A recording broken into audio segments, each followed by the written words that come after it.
7 The Bay. Yes, sirree. Good morning, everybody. Welcome to the show. Glad to have you along with us. Our phone lines are open for you if you want to be part of the show this morning. We are joined on the phone lines this morning by a gentleman I want to talk to. Good morning, Paul. Are you there?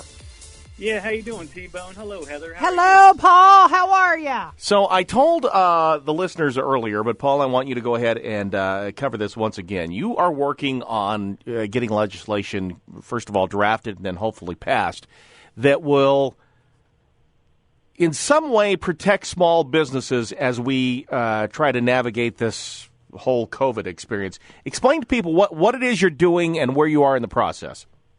Well, the last couple of weeks, I've been emailing, calling, speaking with, and setting up meetings with local, state, and federal politicians to pitch what I've entitled Small Business Owners Personal Asset Protection Act, in hopes that this legislation can be added to the next COVID relief bill. Okay, what is driving this? What will the bill do if passed?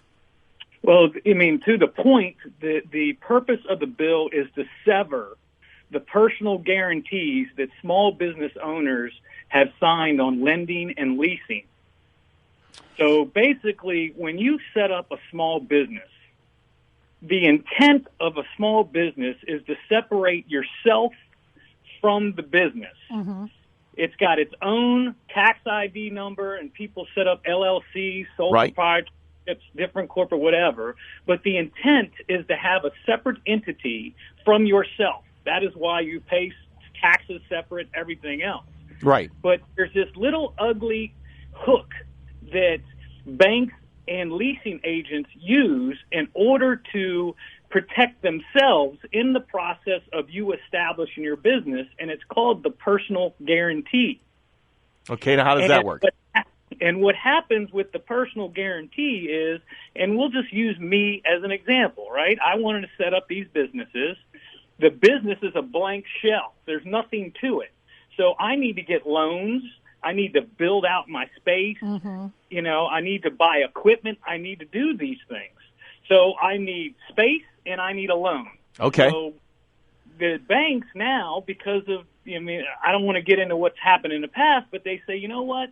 We're going to break the firewall between the small business owner and the company. So we're going to make you, business owner, sign a personal guarantee.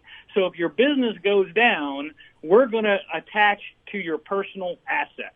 Ooh, okay, that's tough. And so, like a lot of small... And it especially becomes tough when the government says you can't be in business. Well, you can't have customers come in.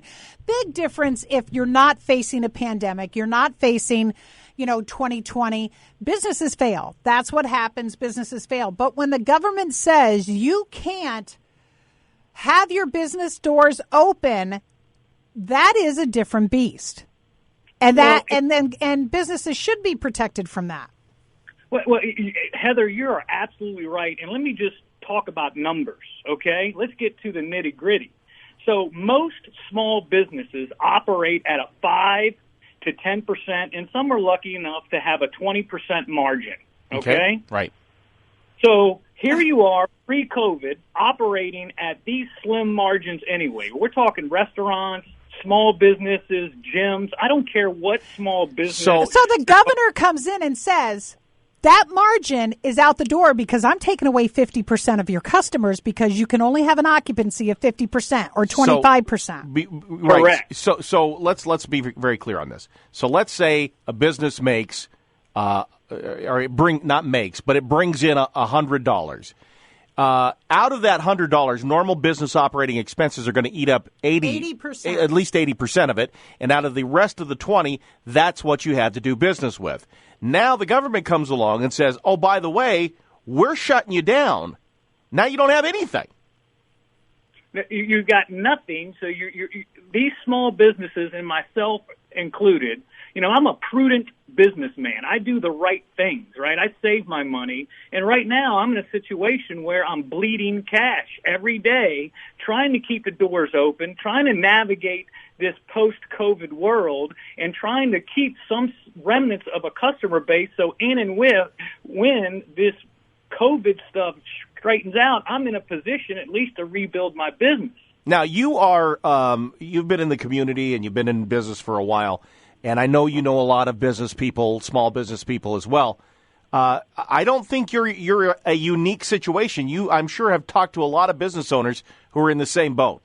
Well, T-Bone, Heather, this is the sad part. I have had a lot of conversations since I've embarked on this quest, okay? And some of the people I've spoken to and the response that I've gotten from inside my network, my franchise network, and within the other business community, local restaurants and things, there are people that are in dire straits.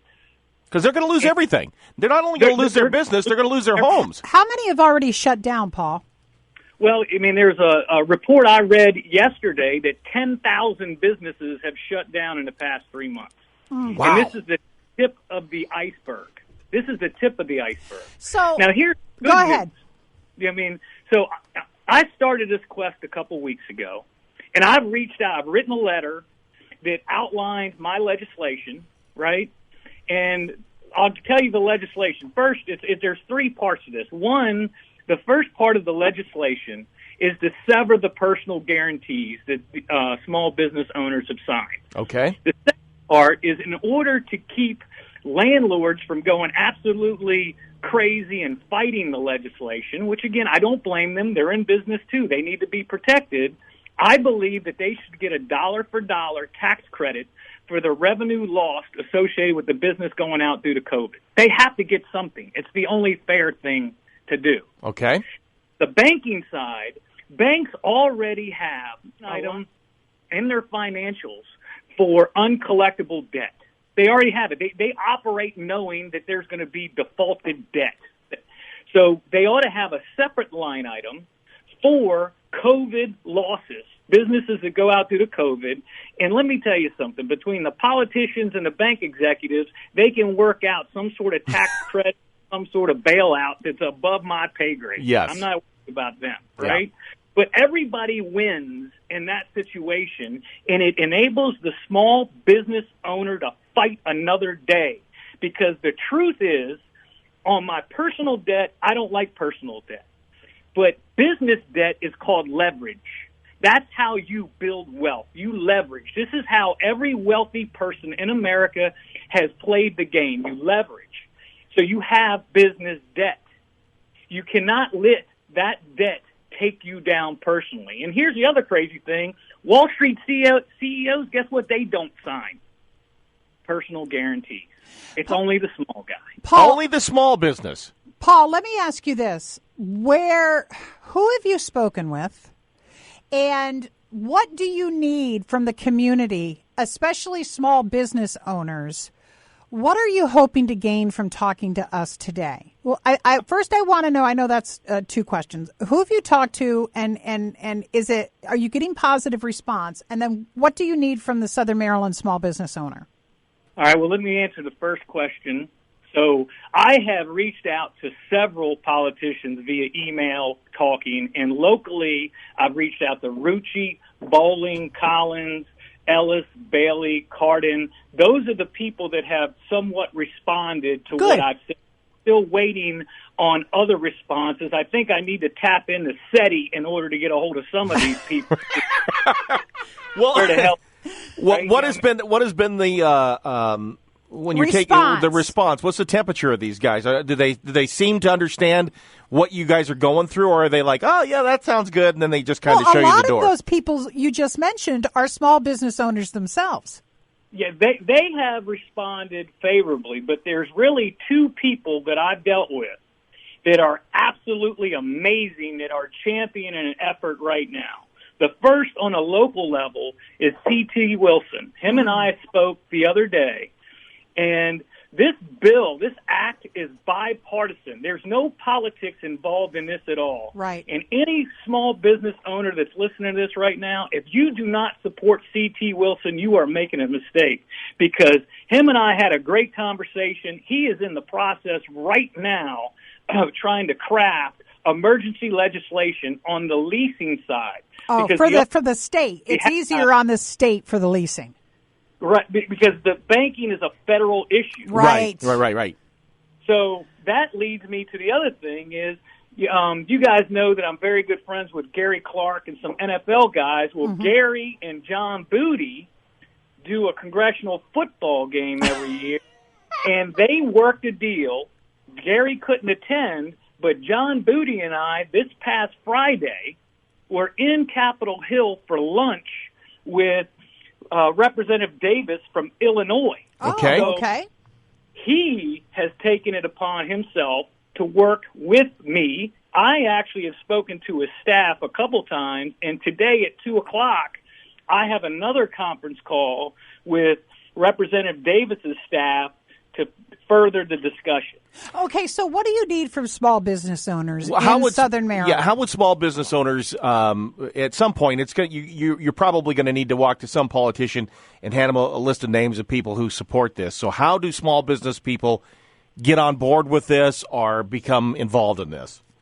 Well, I mean, first it's putting the word out here, and I can't thank you guys enough for having me on to do this. So we need every small business owner, and again, everybody I've spoken to is on board with it. I've yet to speak to one person who says, "Yeah, that's a dumb idea. Don't do it." Right? I mean, everybody's like, "We need this. This helps small business." So I need everybody that hears this to contact every politician you know and tell them that you support the Paul Facchina Jr. Small Business Owners Personal Asset Protection Act. And they can email me personally at paul.facchina@skyzone.com, because what I need to do is I need to create a coalition, a small business coalition to really amp this up and push this. Okay. This is what it's a Herculean task, because you guys know as well as I know, the second the big banks get a hold of this, it's David against Goliath. Yeah, Yes, it is. It is. Yes, it is. Every time. It is going to be uphill. See, here's the other thing, guys, too, is, the Triple P money was important. I know a lot of people that needed the money. Look, I took the Triple P loans, and you got to understand the way that worked. That was just a derivative of your payroll. Right. Exactly. Right. So and then they changed the rules. Was it forgivable? Is it not? Now they're saying it might be forgivable, but it's going to be called income. And then, there's people that didn't really need it that were able to capitalize on it. You got all this. Yeah, Tom Brady. Exactly. You know what I'm saying? Right, yes. And the problem is all we're playing is kick the can. Mm-hmm. That's all we're doing. You know what you get at the end of kick the can? A dented can that goes in the trash. That's exactly right. Need a real solution to this problem. We have to protect small business owners' personal assets if their businesses go down, because I'm telling you, it is going to be a firestorm here if things don't turn. And small business and folks like you and everybody else out there who has a small business, that's the bread and butter of this nation. 80% of businesses are small businesses. So what do you do when that goes bye-bye? Where are those jobs? They're bye-bye. How long do you think unemployment insurance is going to last? How many bailouts do you think the government can afford before finally it says you're on your own? But you're on your own because we told you you're out of business. So the whole that's thing, that's the rub. That's the difference. That's that is the rub. difference. This is not a business that didn't have customers. Right. This is not a business that, people didn't like the products. These are viable, functioning, profitable businesses that the government one day said, stop, you can't do business anymore until we sort this thing out. And then they died on the vine. That's not fair. It's not fair. It's not just. And I'll tell you what, also. It's not American. What is a baseball bat designed for, T? Hitting the ball. Right. What is that same baseball bat called if it's used in a street fight? A weapon? A Democrat? A weapon. Oh, yeah. A weapon. weapon. And that is the problem with these personal guarantees. And I don't want to talk about it on the air, but I have seen firsthand the weaponization of the personal guarantee. It's interesting. All right, listen, Paul, thank you for your time. I appreciate it. If people want to reach out to you, give them that email again so they can hook up with you and get more info. My email is paul.facchina@skyzone.com. Please, any small business owner that hears this, that wants to be part of the solution, please contact me. And here's what I want to end this way, T. Our small business owners are a big part of our community. Huge. We shop, dine at other small businesses. Right. We employ local people, local students. I employ 160 people. We are the risk takers that put it all on the line for a better life for our families. We're your neighbors. We tithe at our local churches and synagogues. We're the ones that support and donate to our local nonprofits. We send our children to the local schools and attend our local colleges. We pay our taxes, and we need your help. Because make no mistake right now, guys, we are the frog of the free market ecosystem, and the frog has 8 legs and 5. Okay, so listen, right, small businesses out there, Paul.Facchina, that's Facchina at skyzone.com. I have it in the studio. If anybody out there wants to reach out, the fight is coming. Yeah, listen, if you're a small business owner and you understand what is happening here and you find yourself in the crosshairs, it's something that needs to be looked at. Paul, good luck to you. Let us know how things shape up, all right? Thank you. God bless you guys. All right, Thank take you. care, buddy. All right, take care. It's tough, man. It's tough. And again, this is the rub. This is not somebody that This said... isn't an economic turndown. No. This isn't we're going through a hard time and the stock market crashed. No, this is government telling you can't do business. That's the difference. It's not that they couldn't do business, shouldn't do business. They don't have a business that anybody likes. These are all profitable businesses. Mm-hmm. A year ago, they're making money. They're hiring people. What do they have, 160, 170 employees? They're making money. Stop making money. Well, when can I make money? I'll tell you when you can go back to making money, but in the meantime, lose everything, including your home. And the thing is, you do the PPP, okay, and you do that for 8 weeks. That was it. Payroll for 8 weeks, right? Then they changed it to 12 weeks without the businesses knowing about it. And Paul's right. Now, do you have to pay? The PPP is done. The PPP was 8 months ago, and Congress hasn't been able to do a thing since. You sent out one set of checks for $1,200, and you helped the businesses out with confusing rules, and you pushed it through. Fine. You saved them for 8 weeks, 8 months ago. But they never go out of business, no. They being Congress.